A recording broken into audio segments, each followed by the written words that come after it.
mission.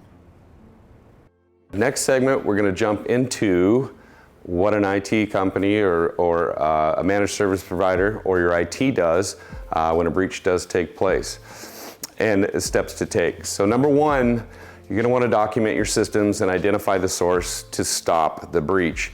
The first thing to do is identify the source and the extent of the breach so that you can address it ASAP. Ideally, you should have intrusion detection and/or prevention systems, IDS or IPS, in place that can automatically log such security events for you. Using these logs, you can track down the source of the breach, see which files were accessed, and what actions were taken by the hacker. This information will be crucial to your next steps. If you don't have an IDS or IPS for your network, collecting this information will be considerably more time and labor intensive for your team. Number two, addressing the breach ASAP. You should have a team of IT personnel in your business who are tasked with handling emergencies such as data breaches. Gathering this breach task force so that they can address the breach as soon as possible. Either your IT team, a panel you put together is the breach task force, or your IT managed service company. If you do have an IPS solution in place, it may be able to help you proactively address the breach by automatically taking action to prevent unauthorized outside access. However, even with an IPS solution, it's important to have a team in place to deal with the breach just in case. So the specific actions you'll need to take may be varied based on the nature of the breach, but one measure that experts recommend is saving a disk image or copy of the affected servers at the time of the breach for legal reasons. If an employee account was used in the attack, revoke that account's privileges immediately and have other employees change their passwords as well. Number three, test your security fix. Immediately after implementing a short-term security fix to prevent further access to your data, test the fix as thoroughly as you can to make sure the attacker cannot use the same method to attack your company again. Once you restore your files from your backups, you want to make sure that those are not affected as well and go back as far as you need to go. As well, this kind of penetration testing should be repeated for all your company's servers, virtual machines, to make sure the vulnerabilities do not exist elsewhere. Number four, this one hurts. Inform the authorities and all affected customers. So once you have a fix in place, contact the authorities and reach out to any customers that may have been affected by the breach. Federal authorities may be able to provide you with the crucial instructions for complying with post-breach regulatory standards for your industry, as there are different regulations. Reaching out to your customers gives them a heads up that they may need to take measures to protect their identities, such as canceling credit cards and/or changing bank account numbers. This may be an inconvenience for them, but it's better than getting blindsided by identity theft down the road. In your communications with your customers, be open and honest about the breach and the risk to your customers. If necessary, provide some next steps for your customers to take so they can protect themselves. A lot of times within breaches, they will say, hey, we'll give you 18 months free of credit monitoring service, so you might have to go through that process. And then number five, prepare for post-breach cleanup. So a data breach can have severe impacts well after the initial breach has been resolved. There is often a loss of consumer confidence after a breach, and restoring the public's trust in your business can be difficult. By neutralizing a breach quickly and minimizing the impact of your breach, you can reduce the cost of the breach. However, even a small business data breach can be costly, and the road to recovery is definitely a long one. So, when you do work with an IT security team, I wanted to talk a little bit more about managed service providers, which a lot of small businesses do take advantage, as they don't have the internal wherewithal, not only from technology, but IT in general, and keeping everybody in a communicative stream. Things to take into consideration when looking into outsourcing your IT. Really, there are some huge benefits utilizing an IT managed service provider. Number one, you get to control your IT costs and reduce labor costs. So when you are budgeting for IT, most managed service providers will do a monthly per person charge. It works well, especially if you're a seasonal business, but it reduces labor costs as well. When you take a look at, say, $200 per employee per month, and you've got 20 employees, $4,000 is still much less than you're gonna pay for one IT person.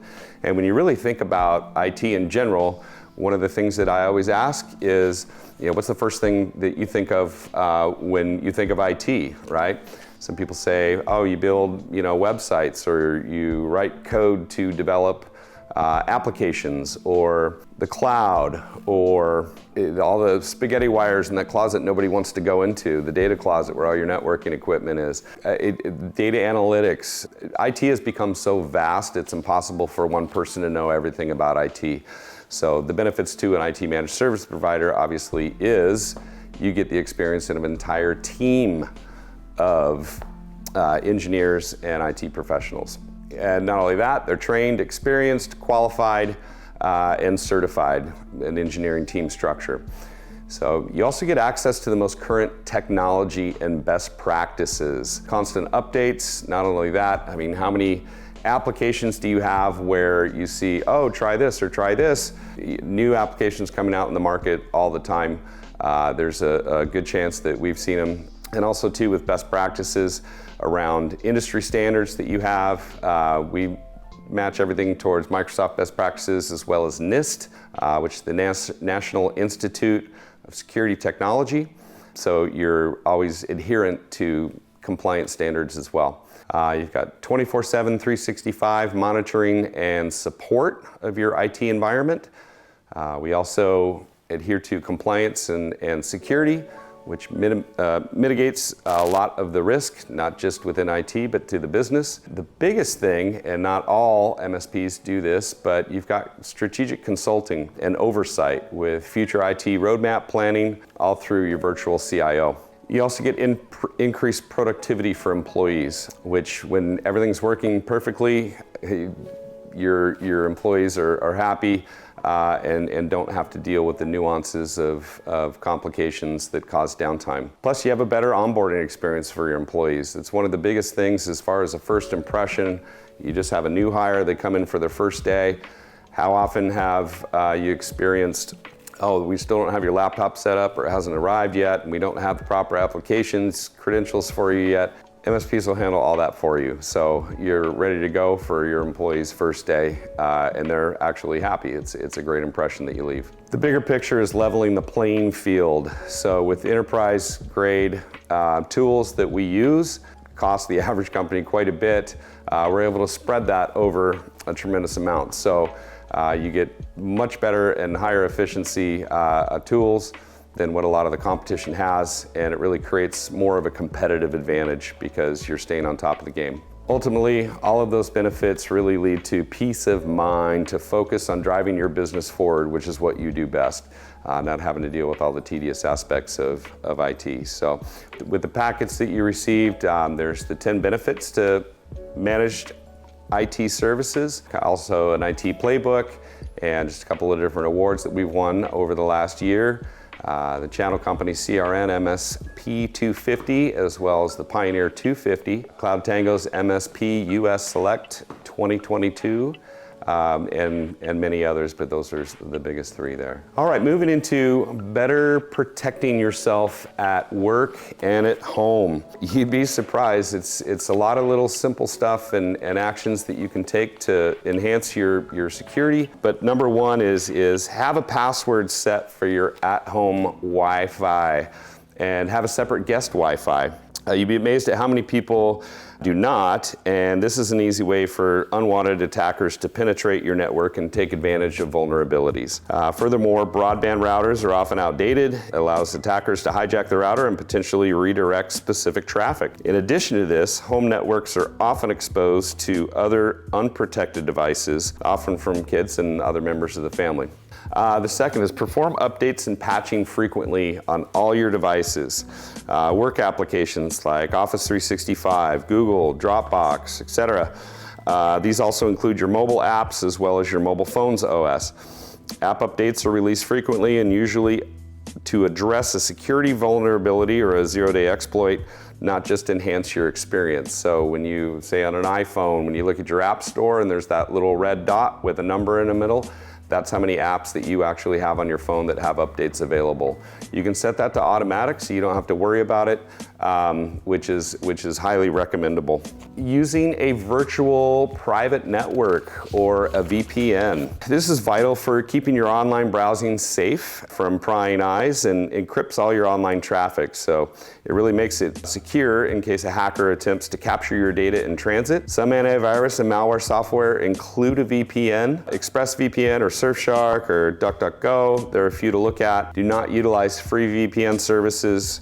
You get what you pay for. I'm sure you can probably understand that. Creating strong passwords, or better yet, using a password manager. Working remotely has really become a routine for many of us and anticipated to stay that way for a high percentage, which means it's more essential than ever to secure your online accounts with strong passwords. It can be a challenge to memorize dozens and dozens of passwords, and it's downright dangerous to use the same old password over and over again. If you find yourself consistently getting locked out of one online account or another because you're drawing a blank when you try to log in and remembering your password, it's really time to consider a password manager, which can help you seamlessly oversee and handle all your login credentials. They're also handy for autofilling forms and syncing data across Windows, PCs, and Macs, iPhones, iPads, Android phones, and more. Most will also have a vault locker for important document storage, and really it's around $3 a month. So 1Password or LastPass are recommendable. They'll keep track and change your passwords with your one and only master password to remember.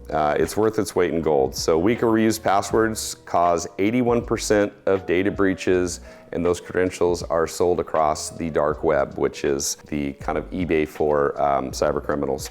The next is enabling multi-factor authentication with your desktop and mobile applications. This is a way to add additional security when opening an app or a user account like your bank, Comcast, Office 365, social media, etc. And it's a secondary validation that you are who you are. You can use an authentication app like Microsoft or Google has one. You can provide a PIN number. You can receive a text with a code only available for 10 minutes, a phone call with which you push the pound sign from the IP recognized device. You can really adjust the settings to whatever method that you prefer. Some people view it as it's kind of a pain in the butt, but it's not as much of a pain in the butt as it is if you have identity theft or have a data breach, that's for sure. Checking your user login history on applications is huge too. That makes sure that you can see what device has been used to log into a different account, where it was logged into from a location standpoint. So if you see any unusual activity, definitely start checking your credit reports, things like that as well too. Deleting old accounts that are no longer used. This is a big thing and one of the first ones that really get overlooked. If an application or site you no longer utilize gets hacked, then your credentials can be compromised as well and used across other platforms that you currently use. So by deleting those old accounts, it helps mitigate that risk. Using your work laptop or device for work only, not personal use, and vice versa, as your personal device typically does not have the proper security configurations set to best practices and does not adhere to company mandated security policies that you sign off on. Investing in a cybersecurity education platform. What this does is really, it's for employee education awareness and to document employee acknowledgement on security policies. It really strengthens your front line of defense. When employees are trained to look for certain things, they're less likely to click on links and potential breaches to take place. Also, relevant information about today's cybercriminal tactics are conveyed as ways to entice you to click on different things gets a lot more sophisticated. It's not like the old email from 20 years ago that you used to get from the third cousin to the Prince of Saudi Arabia that wants to mail you, $4 million if you send them a 1% cashier's check to cover the transaction. Really, if you think about a football team and your offensive line is protecting the quarterback, right? If one of the offensive linemen falls down, that's going to open up a hole for the defense to sack the quarterback, right? So by strengthening that front line, you're less likely to allow things in to test the security measures that you actually do put in place. So the other big one is having employees sign an IT security policy. That's things, mostly requirements around HIPAA compliance, PCI, what you can and can't open in what's acceptable for work, what your acknowledgements are of using your work computer for work only, not for personal use, and as well as what is going to take place upon, say, termination or leaving the company, what needs to be returned, documented, all that good stuff too. So, and then having a disaster recovery plan in place. How do you back up your data? There's many strategies, but the most recommended is the 3-2-1 strategy, meaning 3 copies of data on 2 types of media, with one being offsite, such as in the cloud. That's a huge thing. If you ever do have a data breach, you're going to want to go back and be able to restore. Not only that, if a disaster occurs, you have your business can still be operable and up and running by pulling your recent data. And really, considering IT managed services is there's so many facets of IT and complexity in every arena, it's really impossible for one person to know everything about IT and keep on top of every solution out there. So with that being said, just a little bit more about Fuse Networks and our expertise. Really, we're expert at managed IT solutions with 24/7, 365 proactive monitoring and alerting. You get comprehensive and friendly help desk support that's going to help you walk through any problem that you have and fix that. You get advanced network security and protection, backup and disaster recovery, creating better business continuity. You get strategic planning and oversight with virtual chief information officer, therefore creating technology success. We also do Microsoft Office 365 licensing, security, and support around that. We have Fuse VoIP Cloud PBX phone solutions as well, and a very strong HIPAA compliance program and employee IT security training. So what does all that do for you? It really helps you realize the full potential of your IT by initially we will do a complimentary network and security assessment, identifying all the different vulnerabilities that you have in your systems and creating a remediation plan against that. So all the risks that are identified, we figure out a way and put a game plan together to correct those items and address those. We'll also do dark web scanning against your domain for compromised emails and passwords. And really it gets you faster results, increased reliability, and enterprise-grade technology tools and solutions at costs geared towards small business. So there's definitely an affordability factor compared to doing all this on your own. So when you're ready to improve your business and achieve the results you're really after, that starts with stop worrying about IT. That's why we're here. It allows you to focus on your business and moving your business forward. So give us a call today, book a complimentary consultation, and we'll show you exactly what this looks like and the happiness that we'll incur from not having to worry about tedious technical difficulties anymore. Thank you again. I appreciate your time. Make sure to follow us on Facebook or LinkedIn. We've blogged 3 times a week on significant activities going on in the IT world, different ideas, different thoughts, and all that good stuff. So love to see you out there. Thank you again. All right, recovery, prevention, and summary. So that's what's next. This is we're gonna go through everything. Hopefully I'll pick up some more things. You guys will pick up another layer of information. So know the sign.